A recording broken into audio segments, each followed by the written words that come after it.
필리버스터 최장 기록 세운 뒤 셧다운. 나는 임차인입니다. 라는 연설로 화제를 모은 국민의힘 윤희숙 의원이 국내 필리버스터 최장 기록을 세웠습니다. 전날 오후 연단에 올라 오늘 새벽 4시 12분까지 총 12시간 48분 연설을 이어갔는데요. 그 목소리 잠시 들어보시죠.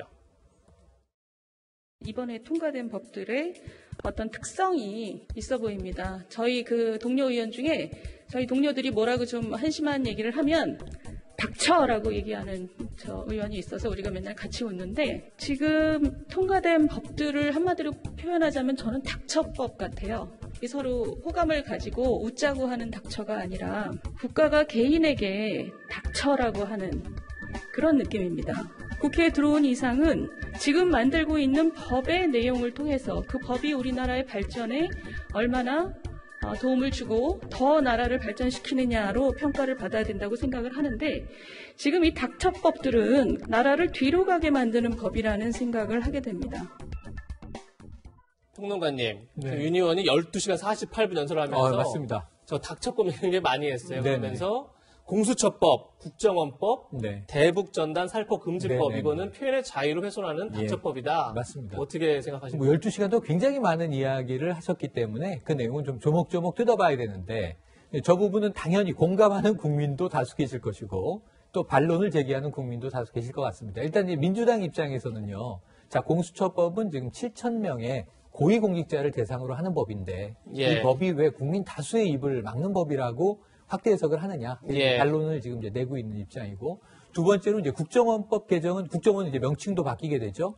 국내에는 국정원이 더 이상 개입할 수 없게 한다. 과거에 이제 중앙정부부 시절 이후부터 엄혹하게 국민을 통제하는 이제 수단이었던 국정원 혹은 그 전신 국가안전기획부, 그 전신 중앙정보부를 이제는 이 해외 정보의 업무를 집중하게 하는 거기 때문에 국내 감시 파트를 없애는데 왜 이게 닥쳐냐라는 또 반론을 이제 제기하고 있는 거고 딱 하나 논란이 되는 게 남아있는 대북전단 살포금지법은 이건 표현의 자유와 관련이 됩니다. 그런 문제에 대해서는 이 지금 윤희숙 의원이 이야기한 닥쳐 여기에 대해서는 전 대북전단 살포금지법에서 여야 간의 뜨거운 논쟁이 한번 벌어질 것 같습니다. 예. 네, 위원님 그런데 계획대로라면 지금까지도 필리버스터가 이어져야 되는데 지금 본회의장이 다 비었다고 하는데 무슨 일이 발생한 건가요? 지금 이게 임시국회가 원래 열려 있으면요 필리버스터를 계속할 수 있는데 원래 이 중단을 하려면 의원 180명의 결의를 해서 중단을 할 수가 있습니다. 24시간 이내에 중단할 수가 있는데요.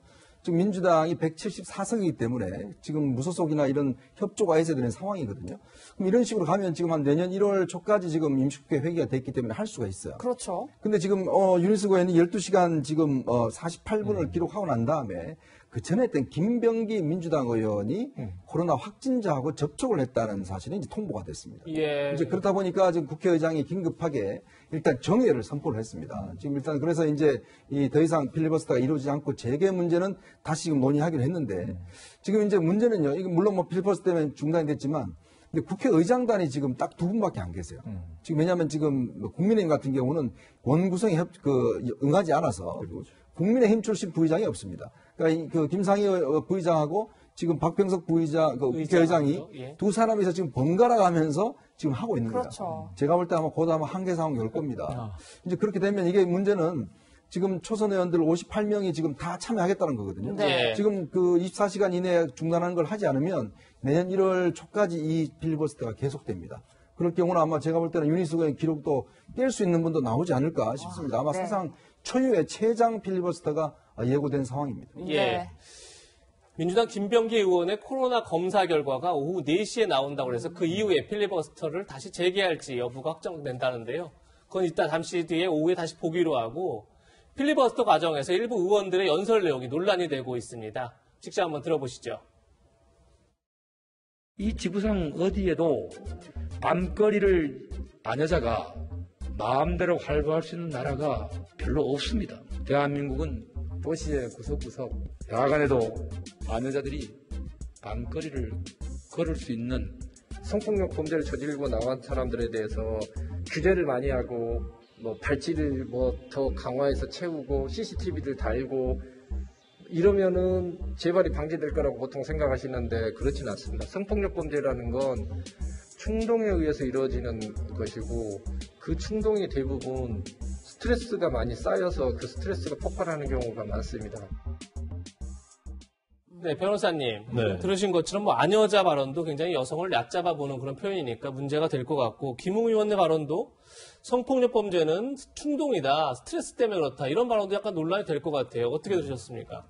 물론 이제 사람이 이제 성범죄에 대해서 본인이 원인에서 판단하는 것은 사람마다 다를 수는 있어요. 근데 성범죄가 스트레스에서 이루어진다는 것은 그건 아무리 생각해도 뭐 이렇게 전혀 이해가지 않는 측면이 있습니다.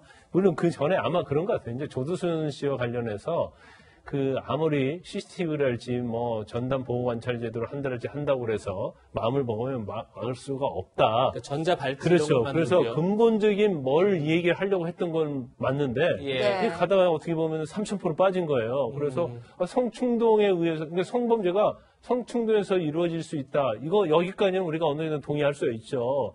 근데 그 성충동의 전제가 뭐냐면 스트레스가 쌓여가지고 이걸 성범죄를 한다.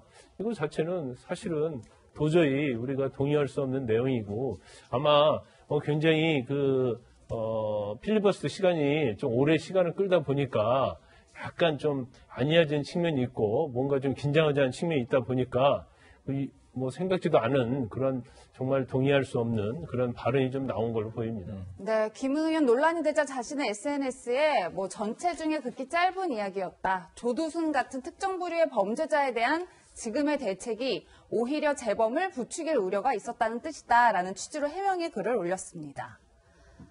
네, 이렇게 야당 의원들뿐만 아니라 여당 의원의 발언에 대해서도 막말이라는 지적이 나왔습니다. 함께 들어보시겠습니다. 법조기자단이 다 받아쓰기만 해요. 저는 우리 추미애 장관이 법조기자단을 해체했으면 좋겠어요. 기자들이 발로 안 뛰어요. 예를 들면 연합뉴스 같은 데 있으면 나머지 기사가 거의 똑같습니다. 그냥 컨트롤 C, 컨트롤 V 같은 전체 복사하기 답답하시고, 진보 매체를 하고 있는 한겨레 경향부터 법조기자단 철수시키세요. 공영방송, KBS, MBC 거기서 먼저 앞장서서 법조기자단 빼세요.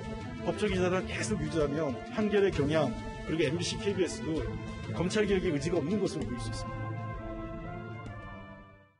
네, 위원님 기자 생활 오래 하셨잖아요. 네. 어떻게 들으셨어요? 제가 그래서 홍익표 의원이 지금 3선이잖아요. 대변인도 2번 하셨고 한데 기자생활 딱 한 달만 해보시라고 해주고 싶습니다.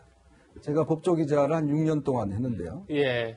정말 그 기자 중에서 가장 힘든 직종이 이제 법조기자예요. 그렇죠. 왜냐하면 이게 사실상 이게 취재를 한다는 게 너무나 어렵습니다. 예. 그리고 또 사건 관계자, 변호사 뭐 등등 다 만나고 기록을 전부 다 보고 해야 되기 때문에 도대체 어디서 받아쓰기 한다라고 이 말씀을 들었는지 제가 한번 묻고 싶습니다. 제가 딱 제 밑에서 한 달만 제가 법조 취재 한번 해보시면 아마 저 말이 거짓말이라는 거는 아마 제가 드러날 것 같은데, 그리고요 저는 그런 느낌이 들었어요. 지금 홍익표 의원이 지금 민주연구원장을 맡고 있지 않습니까? 네. 지금 여당이 공수처법부터 다 통과시키니까 이제 언론들도 이제 한번 옥죄어야 되겠다는 생각을 혹시나 하고 계신지 아닌지 모르겠어요. 어떻게 언론에게 기자실을 탈퇴하라? 그 다음에 뭐 MBC, KBS, 뭐 경향신문 한겨레한테 이렇게 하라라고 이야기를 할 수 있는지, 저는 저 발상할 수가 있는지, 더군다나 대변인을 2번이나 했다는 분이 본인이 언론 앞에 가서 충분히 본인의 이야기를 하고 대변인으로서 언론의 혜택을 본 거 아니겠습니까? 그렇죠. 그러니까 그런 상황에서 지금 이렇게 해체를 하고 하니 참 저는 어떤 면에서 보면 미국의 수정헌법 1조가 보면 표현의 자유를 강조하고 있습니다. 왜냐? 민주주의 사회에서 가장 중요한 게 바로 이 표현과 언론 출판의 자유입니다. 지금 어떤 면에서 여당 의원들이 저렇게 의석수가 많고 하다고 해서 그런 것까지도 이제 망각해 가고 있는 게 아닌가. 저는 그러면서 보면 정말 좀 섬뜩한 생각이 들 정도로 생각이 드는데, 정말 이 발언에 대해서는 제가 한번 두고 기억을 하겠습니다.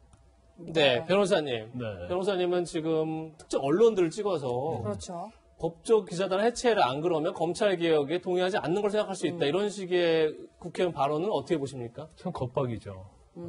그래서 그런 것 같아요. 그러니까 저도 뭐 방송 꽤 오래 했고 쭉 보면 대부분의 어떤 살아있는 권력, 그러니까 정권을 잡으면 언론에 대해서 굉장히 비판적이 될 수밖에 없어요. 그러면 언론의 존재가 뭐예요? 하고 있는 거에 대해서 칭찬보다는 그 중에서 잘못한 걸 꼬집어서 국민에게 알리고, 그 잘못한 것이 사실은 수정될 수 있도록 하는 게 언론의 역할이잖아요. 그러니까 언론의 역할 자체를 사실은 망가고 있다. 검찰 개혁이 굉장히 중요하죠. 많은 국민들이 동의합니다. 근데 검찰 개혁의 방향이 잘 가다가 중간에 다른 방향으로 가면 언론은 당연히 거기에 대해 지적을 하고 또 어떤 말실수를 하게 되면 거기에 대해서도 크게 언론에서 대수특별할 수 있어요. 그럼 언론의 기능, 본질적인 거 이런 것들을 이해하고 거기에 대응을 해야지 우리에게 적대적으로 좀을 썼다랄지 그런 언론들은 용서할 수 없다. 이것은 어떻게 보면 야당 입장에서 보면 전체주의다, 파시즘이다 그렇게 공격할 수 있는 여지를 남기는 거예요. 설사 마음으로는 불편할 수 있죠. 특히 모 언론이 왜 이게 적대적이야. 그래서 저 언론은 정말 한번 봐줘야겠어. 그런 마음은 먹을 수 있겠죠. 그렇지만 원래는 이제 공적 기능. 예를 들어서 봐봐요. 우리가 지금 우리 사회에 보수 언론과 진보 언론이 있단 말이에요. 그러면 보수 언론은 사실은 현 정부가 진보 정권이기 때문에 적대일 수밖에 없거든요. 그게 보수 언론의 역할이단 말이에요. 정권 바뀌면 또 마찬가지거든요. 그래서 민주주의 사회에서 언론의 기능이 굉장히 중요하기 때문에 그것을 언론의 탓에 돌리고 그 기능을 인정하지 않으면 사실은 국민으로부터 지지받기가 어려워지지 않을까 싶습니다. 네.